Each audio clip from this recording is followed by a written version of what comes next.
கர்நாடக அரசு தமிழ்நாட்டிற்கு தண்ணீர் திறந்து விடாத நிலையில் உச்சநீதிமன்றத்தில் தமிழக அரசு வழக்கு. காவிரி நீர் மேலாண்மை ஆணையம் மற்றும் காவிரி நீர் முறைப்படுத்தும் குழுவின் உத்தரவின்படி உச்சநீதிமன்றத்தில் வழக்கு.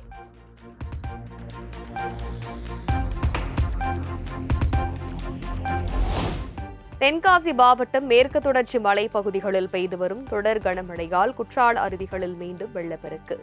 வெள்ளப்பெருக்கு காரணமாக குளிக்க தடை விதிக்கப்பட்டதால் சுற்றுலா பயணிகள் ஏமாற்றம்.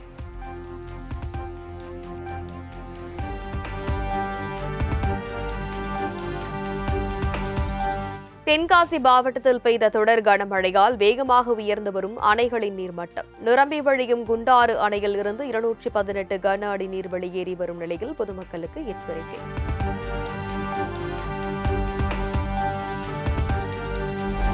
கேரள மாநிலம் மலப்புரம் மாவட்டம் நடுக்காணி பகுதியில் திடீரென ஏற்பட்ட மண் சரிவு. நிலச்சரிவில் இதுவரை உயிரிழப்பு எதுவும் இல்லை என தகவல்.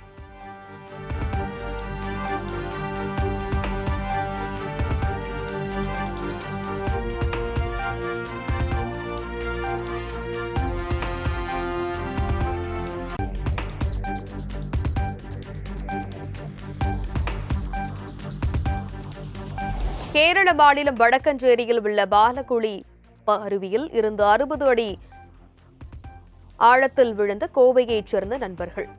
தீயணைப்பு வீரர்கள் பள்ளத்தில் இறங்கி இளைஞரை பத்திரமாக மீட்ட நிலையில் அவருடன் விழுந்த பெண் நீர்ச்சுழலில் சிக்கி உயிரிழப்பு.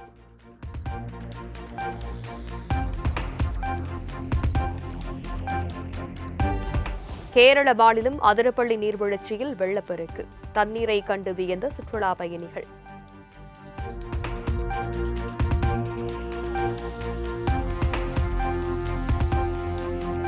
தமிழ்நாட்டில் கோவை, நீலகிரி, திருவண்ணாமலை, தேனி, காஞ்சிபுரம், செங்கல்பட்டு, விழுப்புரம், கடலூர் ஆகிய 8 மாவட்டங்களில் இன்று கனமழைக்கு வாய்ப்பு. சென்னை வானிலை ஆய்வு மையம் தகவல்.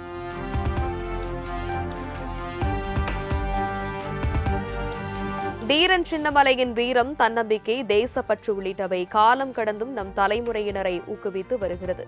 தீரன் சின்னமலையின் 221வது நினைவு நாளில் முதலமைச்சர் விஜய் புகழ் வணக்கம்.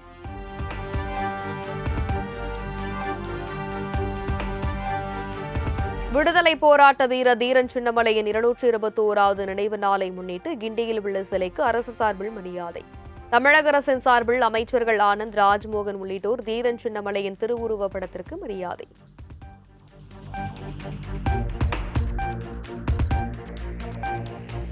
சுதந்திர போராட்ட வீரர் தீரன் சின்னமலையின் 221வது நினைவு தினம். கிண்டியில் உள்ள முழு உருவ சிலைக்கு மு.க. ஸ்டாலின், எடப்பாடி பழனிசாமி, டிடிவி தினகரன் உள்ளிட்ட அரசியல் தலைவர்கள் மலர் தூவி மரியாதை.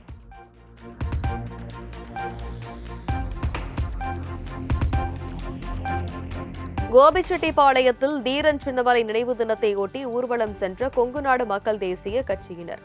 அதிக ஒலி எழுப்பும் இருசக்கர வாகனங்கள் மற்றும் காரில் தொங்கியபடி செய்த அட்ராசிட்டியால் மக்கள் அச்சம்.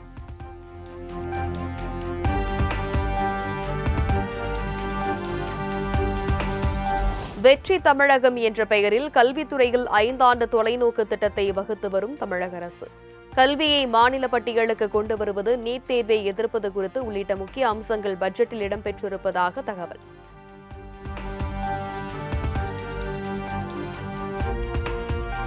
ஊர் மெச்சும் அளவுக்கு, உலகமே வியந்து போகும் அளவுக்கு பட்ஜெட் தயாராகி வருவதாக அமைச்சர் ராஜ்மோகன் தகவல்.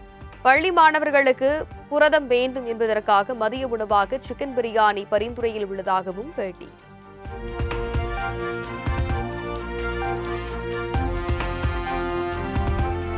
எங்கள் தலைவர் சினிமாவில் மட்டுமே நடிக்கக்கூடியவர் என அமைச்சர் ராஜ்மோகன் விளக்கம். முதல்வர் விஜயை நடிகர் என சீமான் விமர்சித்தது குறித்த கேள்விக்கு சீமானும் சினிமாவில் இருந்து வந்தவர் தானே என்றும் அமைச்சர் கேள்வி.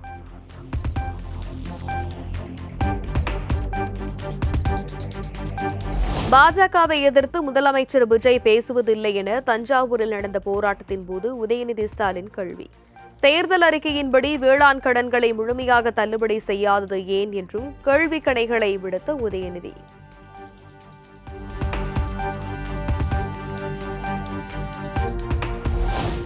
தாவேகா அரசில் முதலமைச்சர் முதல் அமைச்சர்கள் வரை அனைவருமே ரீல்ஸ் போடுவதில்தான் குறியாக இருப்பதாக எதிர்க்கட்சித் தலைவர் உதயநிதி ஸ்டாலின் விமர்சனம்.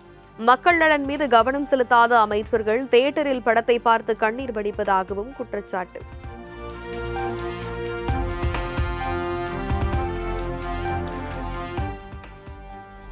அனைத்து கட்சி கூட்டம் கூட்டுவதை முதலமைச்சர் விஜய் அவமானமாக பார்ப்பதாக உதயநிதி விமர்சனம். தேர்தலுக்கு முன்பு அடுத்த ஜென்மத்தில் விவசாய குடும்பத்தில் பிறக்க வேண்டும் என சொல்லிவிட்டு ஆட்சிக்கு பிறகு விவசாயிகளின் நலனை விட சுயநலமாக இருப்பதாகவும் தாக்கு.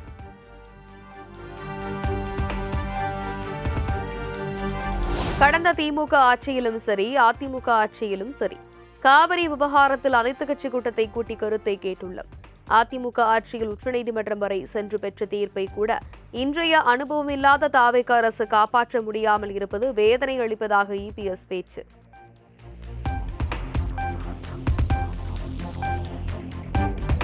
காவிரி நீரை பெறுவதற்கு தமிழக அரசு எடுத்த நடவடிக்கை என்ன என அதிமுக பொதுச் செயலாளர் எடப்பாடி பழனிசாமி கேள்வி.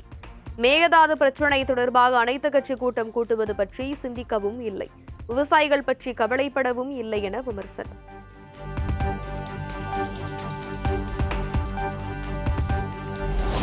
அண்டை மாநிலத்தில் திரைப்படம் ஓடுவதற்காக நம் விவசாயிகளின் வாழ்க்கையையா அடகு வைப்பீர்கள் என முதல்வர் விஜய்க்கு மு.க. ஸ்டாலின் கேள்வி. உழவர் பெருமக்களின் கோரிக்கைகள் நிறைவேற்றப்படும் வரை போராட்டம் பெருகும் என உறுதி.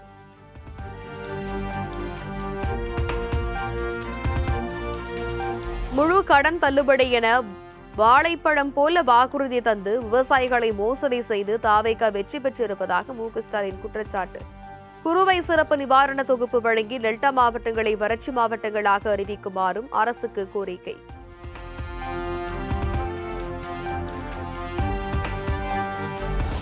வேளாண் பட்ஜெட்டை திருப்பதிக்கு தூக்கி கொண்டு சென்றால் உங்கள் பாவங்கள் போய்விடுமா? வேளாண் பட்ஜெட் குறித்து அமைச்சர் வினோத் திருப்பதியில் சிறப்பு தரிசனம் செய்த நிலையில் மு.க. ஸ்டாலின் விமர்சனம்.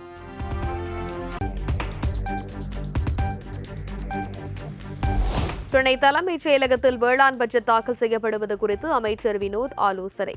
பயிர்க்கடனை முழுமையாக தள்ளுபடி செய்ய வேண்டும் என விவசாயிகள் கோரிக்கை விடுத்துள்ள நிலையில் அமைச்சர் ஆலோசனை.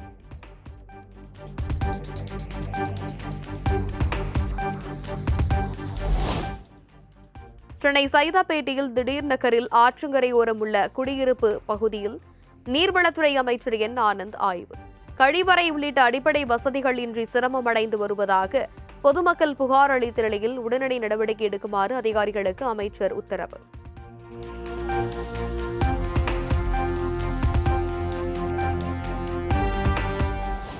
அதிமுக வடசென்னை மாவட்ட செயலாளர் ராஜேஷ் அமைச்சர் ஆனந்த் முன்னிலையில் தாவேகவில் இணைந்தார். மயிலாப்பூர் மேற்கு பகுதி செயலாளர் ஜே. விஜயபாஸ்கர் மற்றும் தென் சென்னை அம்மா பேரவை மற்றும் இளைஞர் அணி அதிமுக நிர்வாகிகள் ஏராளமானோர் தாவேகவில் இணைந்தனர்.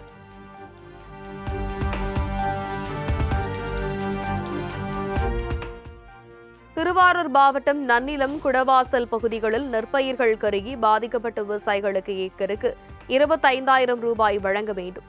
தமிழ்நாடு அரசுக்கு அதிமுக பொதுச் செயலாளர் எடப்பாடி பழனிசாமி வலியுறுத்தல்.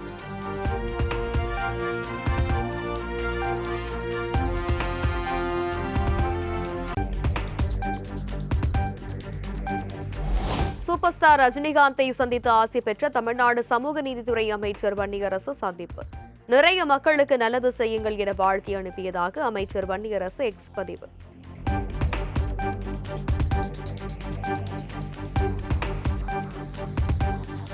முதலமைச்சர் விஜய் குறித்து கைதாகி சிறைவாசம் அனுபவித்து வந்த திமுக எம்எல்ஏ மார்கண்டேயனுக்கு நிபந்தனை ஜாமீன். இதுபோல பேசியிருக்க கூடாது, இனிமேலும் பேசப்போவது இல்லை என மார்கண்டேயன் தரப்பு வழக்கறிஞர் தெரிவித்ததன் பேரில் ஜாமீன் வழங்கி சென்னை உயர்நீதிமன்றம் உத்தரவு.